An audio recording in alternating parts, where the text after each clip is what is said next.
आज के एपिसोड में हम इनफर्टिलिटी बेऔलादपन के उस पहलू के ऊपर विस्तार पूर्वक बात करेंगे जिसमें कि सिर्फ मर्द जो है मेल पार्टनर एक कपल का वो अफेक्टेड हो। दूसरे शब्दों में ये है कि इनफर्टिलिटी ड्यू टू मेल, मर्दों के कारण बेऔलादपन का होना। हमारे केंद्र में जब भी कोई कपल आता है तो हमने देखा है कि 40% मरीजों में औरतों में कोई भी डिफेक्ट पाया नहीं जाता और 40% कपल्स में सिर्फ मर्दों में ही प्रॉब्लम्स देखने में आई हैं। अब ऐसे कपल्स 40% जिनमें के औरतें ठीक है, प्रॉब्लम सिर्फ मर्दों की तरफ ही है, उनका कारण क्या है और वो कौन सी अंतर्राष्ट्रीय विधियां हैं जिसके द्वारा कि हम ऐसे निसंतान जोड़ों को इलाज करके संतान सुख की प्राप्ति करवाते हैं। आज के एपिसोड में उसके बारे में विस्तार पूर्वक हम डिस्कस करेंगे। जब भी कोई कपल हमारे पास आता है और हमें पता चलता है कि इसमें मेल इनफर्टिलिटी है तो उसके पहले कारण मैं बता दूं कि मेल इनफर्टिलिटी का जो मुख्य कारण है वो है शुक्राणुओं की मात्रा का कम होना। दूसरी भाषा में हम इसे कहते हैं ओलिगोस्पर्मिया, शुक्राणुओं का कम होना। अब ये पता कैसे चलता है भी शुक्राणु कम है? तो हम ऐसे कपल्स को, उनके जो हस्बैंड्स हैं, उनको 2 दिन से 5 दिन का आपसी परहेज रखे, उनमें हम एक सीमन एनालिसिस करते हैं, रूटीन सीमन एनालिसिस, वीर्य में शुक्राणुओं की मात्रा को देखना।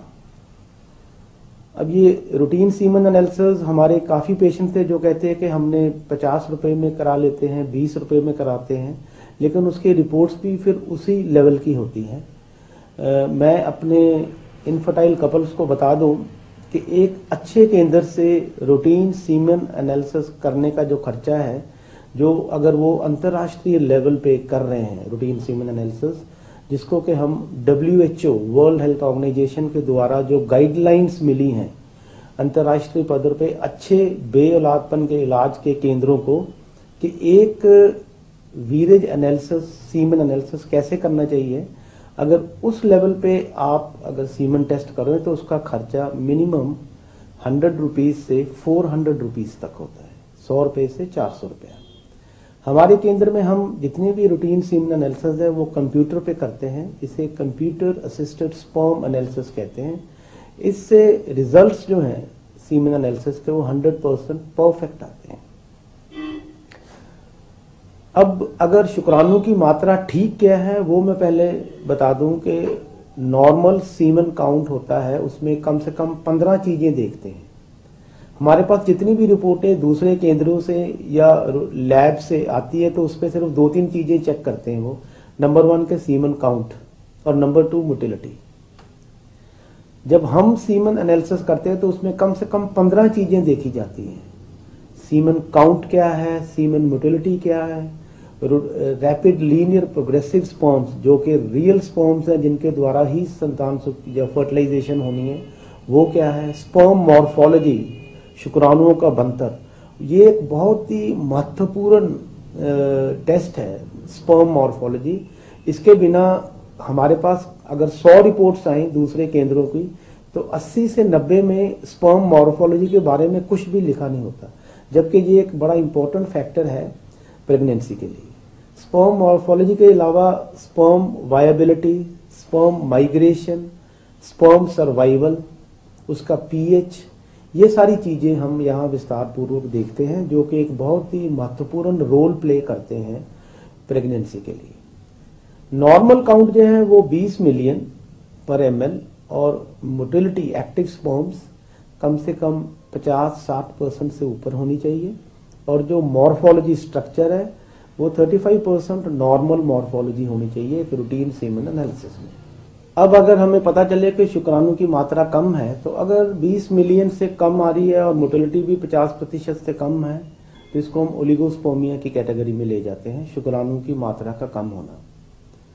ऐसे मरीजों में अगर 20 मिलियन से कम है और 50% मोटिलिटी कम है तो एक बड़ी अच्छी टेक्निक है जिसे हम कहते हैं परकॉल सेपरेशन और डेंसिटी ग्रेडियंट। इसमें भी IUI ही करते हैं, इंट्रायूट्राइन इंसेमिनेशन, लेकिन जो कम शुक्राणु है वो सबको निकाल लेते हैं बाय डेंसिटी ग्रेडियंट सेडिमेंटेशन।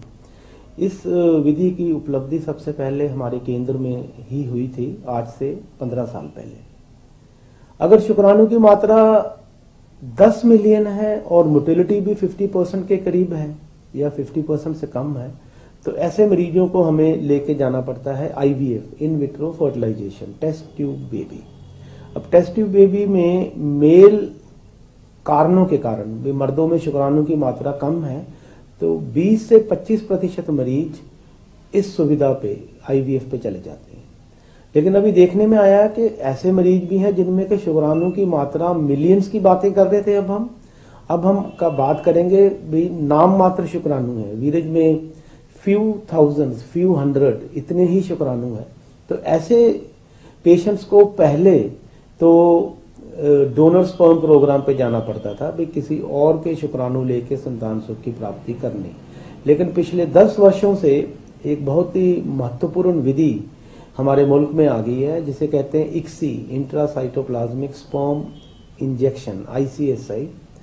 इस विधि का पंजाब में पहली बार हमारे केंद्र में ही उपयोग हुआ है आज से 7-8 साल पहले, और पंजाब की पहली ICSI बेबी हमारे केंद्र से ही प्रोड्यूस हुई है, ट्विन्स हुए थे। ICSI अब उन मर्दों में हम करते हैं जिनमें शुक्राणु की मात्रा नाम मात्र ही है, और इसमें हमें चाहिए भी है 10 से 20 शुक्राणु। कहाँ के IVF में हमें 10 मिलियन स्पर्म्स चाहिए, IUI में हमें 20 मिलियन स्पर्म्स चाहिए, और ICSI में हमें सिर्फ 10 या 15 शुक्राणु चाहिए। इस विधि के आने से वो मर्द जो पहले डोनर स्पर्म पे जाते थे अब वो अपने ही शुक्राणु से पिता बनने की उनकी जो इच्छा है वो पूरी हो जाती है। अब एक कैटेगरी ऐसी भी है जिसमें कि अगर 100 मरीज आए और उनमें मेल इनफर्टिलिटी है तो 40 से 50% मरीजों में देखा है शुक्राणु की मात्रा निल है, इसे एजुओस्पर्मिया कहते हैं। शुक्राणु की मात्रा निल होना, एजुओस्पर्मिया। वीरज में टेस्ट किया तो एक भी शुक्राणु नहीं मिला। तो अब तक हमारे केंद्र में हमने पिछले 20 सालों में कम से कम 3 से 4 लाख मरीज जिनके शुक्राणु की मात्रा कम थी या निल थी उसका इलाज कर चुके हैं। तो वो मरीज जिनमें शुक्राणु की मात्रा निल होती है उनको भी घबराने की कोई जरूरत नहीं है। उनमें एक साधारण से टेस्ट होते हैं। नंबर 1 के ब्लड टेस्ट करते हैं, सीरम FSH, जिससे ये देखें कि उनके शुक्राणु वीरज में तो निल हैं, हो सकता है उनके टेस्टिस जो अंडकोश है उसमें शुक्राणु हो और बाहर ना आ रहे हो।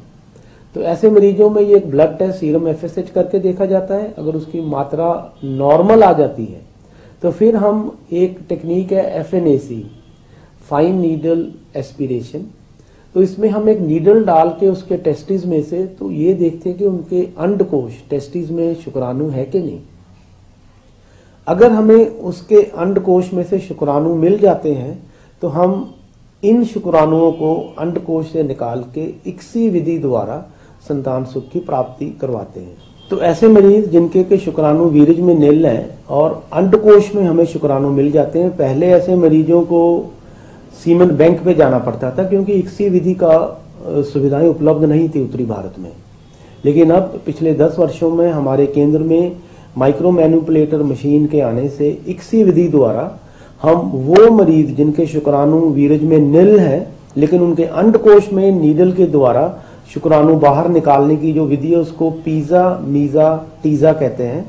ये शुक्राणु बाहर निकाल के हम ऐसे मर्दों को उनके अपने ही शुक्राणु से संतान सुख की प्राप्ति करवा रहे हैं। ICSI विधि के बारे में मैं पहले, अब ऐसे मरीज जिनके के वीरज में भी शुक्राणु निल है और जब टेस्टिस में हमने नीडल डाल के देखा तो उसमें भी शुक्राणु मिले नहीं, तो इन मरीजों को क्या करें। इनको एजुओस्पर्मिक मेल्स तो कहते ही हैं, लेकिन अगर टेस्टिस में शुक्राणु मिल जाए तो वो निकाल के ICSI के साथ संतान सुख की प्राप्ति करवाते हैं। लेकिन अगर टेस्टिस में भी शुक्राणु ना मिले, कम से कम 20% मरीज जिनके शुक्राणु निल हैं उनमें ये टेस्टिस में भी शुक्राणु निल ही मिलते हैं। तो इनको हम बहुत ही एक टेक्निक है बड़ी अच्छी और बड़े सालों से चली आ रही है, इसको हम कहते हैं डोनर स्पर्म प्रोग्राम, जिसमें कि हम शुक्राणु बैंक से, वीर्य बैंक से ले लेते हैं। और अगर 100 कपल्स हमारे पास आए इलाज के लिए तो ये बैंक से शुक्राणु किसी और के शुक्राणु लेने, और ये ऐसे नहीं है, लोगों के दिमाग में कई बार बड़ी दुविधा में पड़ जाते हैं कि शायद सब मरीजों का इलाज यहाँ बाहर से शुक्राणु लेके करते हैं, ऐसे नहीं है। वो मरीज जिनके शुक्राणु की मात्रा वीरज में नील है और उनके अंडकोश में भी शुक्राणु की मात्रा नील है, उनको ही डोनर स्पर्म प्रोग्राम में डाला जाता है, और वो भी उस मरीज की कंसेंट लेके। उससे पहले हम पूरी कंसेंट उनको समझाया जाता है कि ये शुक्राणु हम बैंक से ले रहे हैं, और ऐसे मरीजों को ऑफर भी दी जाती है कि अगर उनके रिश्तेदारों में उनके भाई या कजन अगर उनको शुक्राणु देने के लिए कोई राजी होता है तो वो अपने डोनर आप अरेंज कर सकते हैं। लेकिन अगर वो ऐसा नहीं करना चाहते, हमारे पास 100 मरीज आए तो 95% मरीज अनोनिमस डोनर मींस हमारे यहाँ से बैंक में से शुक्राणु लेते हैं। हम शुक्राणु लेने से पहले जिसने शुक्राणु दान देने हैं और जिसने लेने हैं उनके आंखों का रंग, बालों का रंग, चमड़ी का रंग और ब्लड ग्रुप मैच करके ऐसे जोड़े जिनके वीरज में भी शुक्राणु नील है और टेस्टिस में भी शुक्राणु नहीं मिले, उनको संतान सुख की प्राप्ति करवाते हैं डोनर स्पर्म प्रोग्राम के द्वारा। वो मरीज जिनमें के शुक्राणु की मात्रा कम है या नील है, अगर तो शुक्राणु की मात्रा कम है तो बड़ी अच्छी विधि है इंट्रा यूट्राइन इंसेमिनेशन, इसके द्वारा संतान सुख की प्राप्ति करवाएंगे। अगर बहुत कम है तो डेंसिटी ग्रेडियंट, ये भी आईयूआई का ही एक हिस्सा है, density gradient followed by IUI, इसके द्वारा। अगर शुक्राणु की मात्रा 10 मिलियन से कम है तो आईवीएफ टेस्ट ट्यूब बेबी विधि द्वारा। और अगर शुक्राणु की मात्रा नाम मात्र ही है, फ्यू हंड्रेड स्पर्म्स या फ्यू थाउजेंड स्पर्म्स अगर वीरज में मिलता है तो इक्सी विधि द्वारा इंट्रासाइटोप्लाज्मिक स्पर्म इंजेक्शन। अगर शुक्राणु की मात्रा नील है, एजियोस्पर्मिक मेल्स जिनमें के एक भी शुक्राणु वीरज में नहीं मिला, तो उनके टेस्टिस में से शुक्राणु निकाल के उनको हम संतान सुख की प्राप्ति इक्सी द्वारा कराएंगे। और अगर ऐसे मर्द जिनमें वीरज की मात्रा शुक्राणु में नील है, वीरज में नील है शुक्राणु की मात्रा और टेस्टिस में भी शुक्राणु नहीं मिले, तो उनको हम डोनर स्पर्म प्रोग्राम के द्वारा बैंक से लेके, वीर्य बैंक से शुक्राणु लेके संतान सुख की प्राप्ति करवाते हैं।